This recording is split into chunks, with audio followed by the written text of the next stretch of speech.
चंडीगढ़ विधानसभा सत्र में जहां खट्टर सरकार मोदी के खिलाफ निंदा प्रस्ताव को रोकने के लिए कवायद कर रही है, जहां किसानों ने दशहरे पे उनके पुतले जलाए हैं, वहीं पे किसान इन राजनीतिक पार्टियों को सद्बुद्धि के लिए दादा छोटू राम स्मारक स्थल पर हवन यज्ञ कर रहे हैं, एक आगे की रणनीति तैयार कर रहे हैं, जिस पे किसानों का जमावड़ा आज अपने बिलों की मांग के लिए है। देखिए रिपोर्ट। आज युवा पीढ़ी को बहुत कम को मालूम होगा जो हमने यहाँ दादा छोटू राम स्मारक स्थल की जो तस्वीरें आपको आज साझा कर रहे हैं। ये तस्वीर राम सुतार उसी शिल्पकार ने बनाई है जिसने सरदार पटेल की एक गुजरात में अद्भुत विश्व स्तर की प्रतिमा बनाई है। ये संघर्ष स्थल जो हमारे दादा छोटू राम की जन्म स्थली था, आज यहाँ किसान दोबारा से जो अगस्त महीने में किसानों का एमएसपी प्राइवेट बिल विधानसभा में लगा था और जो विधानसभा बड़ौदा में एक बहुत बड़ा मुद्दा बना था कि हुड्डा साहब पे ये आक्षेप आए थे खुल के कि उन्होंने बिल्डर के बिल तो पास करा दिए, लेकिन किसान का बिल, रोजगार का बिल बीसीए कमेटी में उनके हस्ताक्षर से किस वजह से वंचित रहा था, उस पे उनका बहुत ज़बरदस्त एक मुद्दा बना था वो। और इसी तरह से जब उन्होंने अपना संकल्प दोहराया कि मैं एमएसपी बिल पे, किसानों के बिल पे कांग्रेस और मेरे 30 विधायक आपके साथ नजर आएंगे, जोर शोर से मुद्दा उठाएंगे, उसी के दम पे वहाँ बड़ौदा का माहौल कांग्रेस की तरफ गया था। तो आज दोबारा से बलराज कुंडू महम विधायक ने ये प्राइवेट बिल लगाया है। कुछ अन्य विधायकों ने भी किसानों के जुड़े हुए, मंडी से जुड़े हुए कुछ बिल लगाए हैं। तो यहाँ आज विभूतियाँ हमारे बीच में आई हैं। यहाँ हमारे साथ हैं प्रदीप धनखड़, किसान नेता, अखिल हरियाणा न्यूनतम समर्थन मूल्य संघर्ष समिति, और धनखड़ खाप के यहाँ पे सर्वमान्य चेहरे डॉक्टर ओम प्रकाश धनखड़, जो सामाजिक और खापों को एकजुट करके ज़मीन से जुड़े हुए मुद्दों के लिए हमेशा किसी चकाचौंध से दूर हटके हमेशा एक सात्विक तरीके से यहाँ इन्होंने एक हवन यज्ञ किया है। आइए जानते हैं इनसे क्या प्रयोजन है। हाँ जी धनखड़ साहब, आपका इस चैनल पे स्वागत है। आप बताएंगे यहाँ किसान अगस्त के बाद दोबारा यहाँ पे शक्ति स्थल पे कैसे इकट्ठे हुए? एक बार तो 25 अगस्त को जो बिल फाइल हुआ था किसानों का एमएसपी कानून, उस दिन भी यहाँ किसानों ने ये किया। आज दोबारा जो आए हैं इसी उद्देश्य से आए हैं कि हमारा एमएसपी कानून विधानसभा में पास हो, ताकि ये रोज़ रोज़ की जो किसानों की जो फसल की लूट है वो बंद हो। आज अभी गृह मंत्री का बयान आ रहा अनिल विज का कि विपक्ष में इतनी ताकत नहीं कि कृषि मुद्दे पे भाजपा को घेर सके, और हुड्डा साहब की विधायकों की उनके आवास पे अभी एक मीटिंग संपन्न हुई है। तो विधानसभा में जिस तरह की चुनौती आज गृह मंत्री ने रखी है और आप लोगों के आह्वान पे आज जितने भी मुख्य मार्ग हरियाणा के हैं, आज उसी शक्ति का प्रदर्शन करते हुए किसानों ने ये नींद से जागे। सड़क पे भी किसान है। आज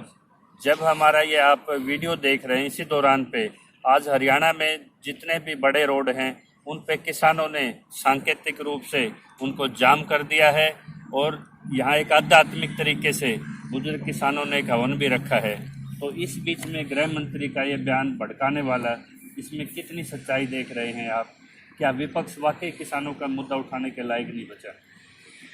विज साहब तो विपक्ष की ताने की उस पर चले हुए हैं, लेकिन हम आपको सच्ची आपके इसके चैनल के माध्यम से बताना चाहते हैं, किसान जब शांति ये करना जानता है तो किसान दूसरे रूप लेते हुए समय भी नहीं लगेगा। विज साहब को पता ही नहीं लगेगा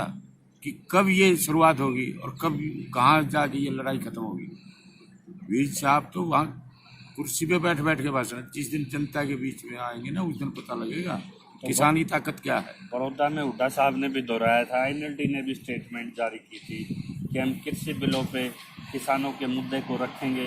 तो आप उनके नाम, आपका किसानों का इस मंच से क्या संबोधन? बड़ौदा में जब गए हैं किसान का एक ही संकल्प है, हम सत्ता पक्ष और विपक्ष की कोई बात ही नहीं करेंगे। हम तो जो किसान को इस कानून दिलाने के उसमें थे और उसी पे अड़े हैं कि भाई किसान वो ताकत है जो सत्ता काबिज तक पहुंचा भी देता है और जब उल्टा रूप लेगा तो उसको गिरा भी देता है। डॉक्टर साहब, आज आपने हवन यज्ञ किया और दादा छोटू राम स्मारक स्थल पे,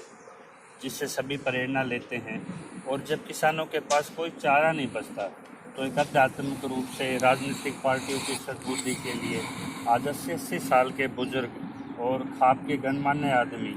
इन न्यूनतम समर्थन बिलों के लिए जब वे विधानसभा में आज इस पर चर्चा होनी है, तो आप किस आशा उम्मीद से आज आप किसान इकट्ठे हुए? हम दीनबंधु चौधरी सर छोटू राम अपने दादाजी के यहाँ जो आज इस स्मारक स्थल पर आए हैं, जो हवन युग किए हैं,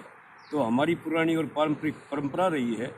कि भाई जिस तरह बारिश नहीं होती है तो जेठ के महीने में भी कहते हैं कि हे भगवान बारिश करो, हवन युग करते हैं गांव-गांव में, और वो मान्य होता है, परमात्मा मानता है इसको। तो आज हम उसी रूप में ये हवन यज्ञ किया है कि भाई आज जो विधानसभा में ये प्रस्ताव लाया जाएगा इसका MSP बिल का, तो हम ये चाहते हैं कि भाई परमात्मा इसको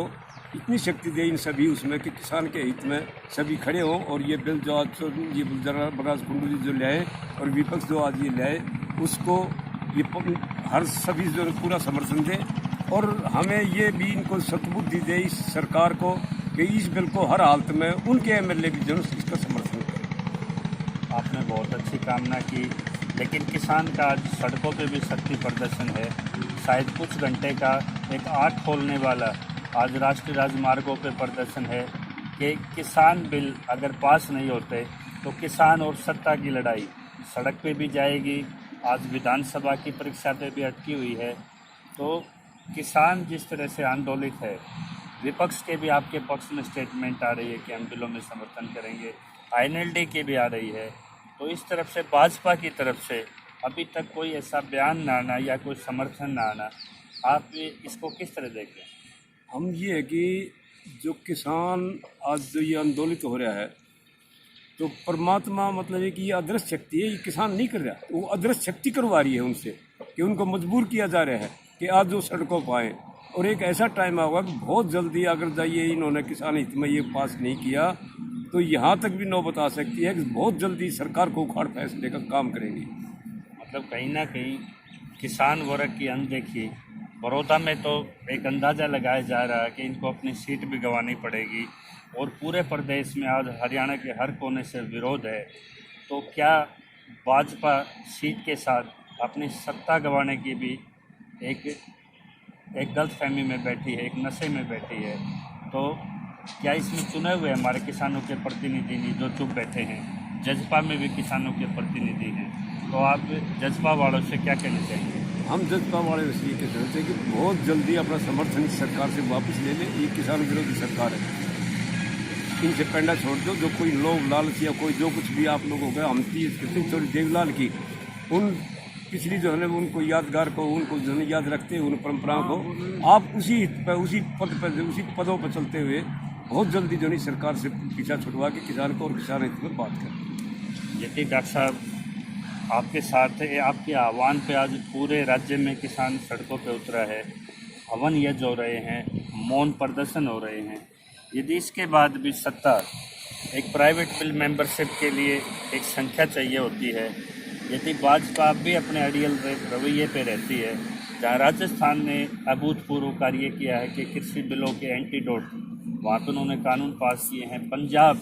की सरकार आज दिल्ली में धरने पे बैठी है, छत्तीसगढ़ ने ऐतिहासिक कार्य किए हैं, केरला ने किए हैं, तो ये क्या भाजपा एक एक्सपेरिमेंटल स्टेट है?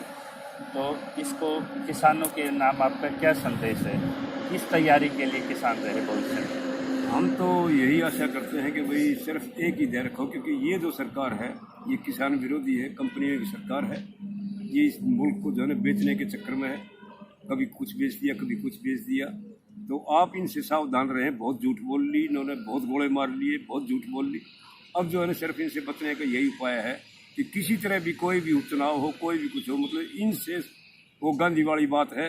कि अंग्रेजों से कि भाई अपना सब जमा वापस ले लो, किसी का कोई समर्थन नहीं। तो इनका तो एक तरफ गिर दो, एक किस्म नहीं समझ लेगी हमने बाहर की। डॉक्टर साहब, जब सत्ता नहीं सुनती और सत्ता जब नंबर्स ऑफ गेम्स बन के रह जाए, तो सिवाय उस टाइम पे हर किसान तक अपना जन जागरण लेके जाना, किसान संघर्ष के लिए एक नीति बनाना, रणनीति के लिए काम करना, तो क्या इस अवस्था में आप खाप के एक प्रधान भी रहे हैं, गणमान्य भी रहे हैं, आपने कृषि के लिए अपना पूरा जीवन भी दिया है, तो क्या अंतिम किसान के लिए अगर आपको गांव-गांव में हर किसान तक भी इस आंदोलन के लिए एक दूरी बनने के कार्य करना पड़े, तो उस चुनौती के लिए क्या आप किस तरह की कार्य योजना के साथ उतरेंगे? देखो, किसान तो अब असलियत में तो खुद ही जाग चुके हैं, उसको हर चीज़ का पता लग चुका है। अब वो किसान नहीं रहे भोले भाले कि किसी चीज़ को पता ही नहीं और धोखे में दे दो। बाकी अब जो आने वाले समय में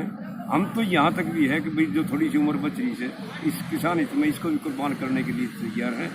और जल्दी से जल्दी हम ये चाहेंगे कि किसी तरह भी इस सरकार से तो हर हालत में पीछा छुड़ाई। जब हमारी खापों में चयन की बात आती है तो हमेशा वो त्यागी आदमी आगे आने चाहिए जो समाज को दिशा दे सकें, जो अपने जीवन को एग्जाम्पल के तौर पे रखें। लेकिन बड़ी बड़ी खापें हैं, उनके प्रधान जब इस तरह के संकट देश पे समाज पे आते हैं वो कई चुप हैं, ना बड़ी खापों के इसमें प्रधान बोल रहे, तो उन साथियों के लिए आपका क्या आह्वान है? ये है कि भाई इस हिंदुस्तान में सिर्फ दो ही संगठन सबसे बड़े हैं, एक तो आरएसएस और दूसरी खाप। तो ये राजनीतिक रूप से इनकी एक पॉलिसी है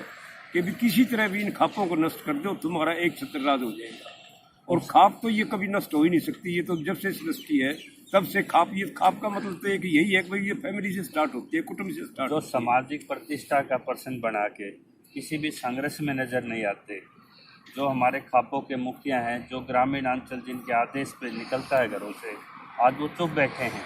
या कहीं ना कहीं सत्ता और विपक्ष की गोदियों में बैठे हैं, उनके लिए आपका क्या आह्वान है? मेरा यही आह्वान है कि सारी अपने लोभ लालच सब कुछ छोड़ के और किसान हित में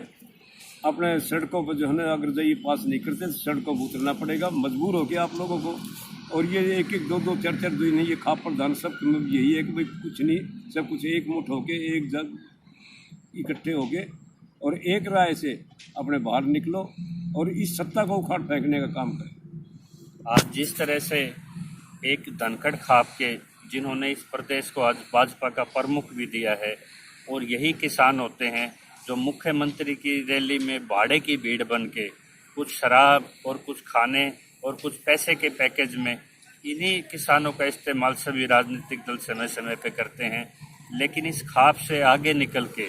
जिस तरह किसान मुद्दों पे संवेदनशीलता के साथ और अपने एक अध्यात्म के साथ, अपने जीवन अनुभव के साथ डॉक्टर साहब यहाँ किसानों को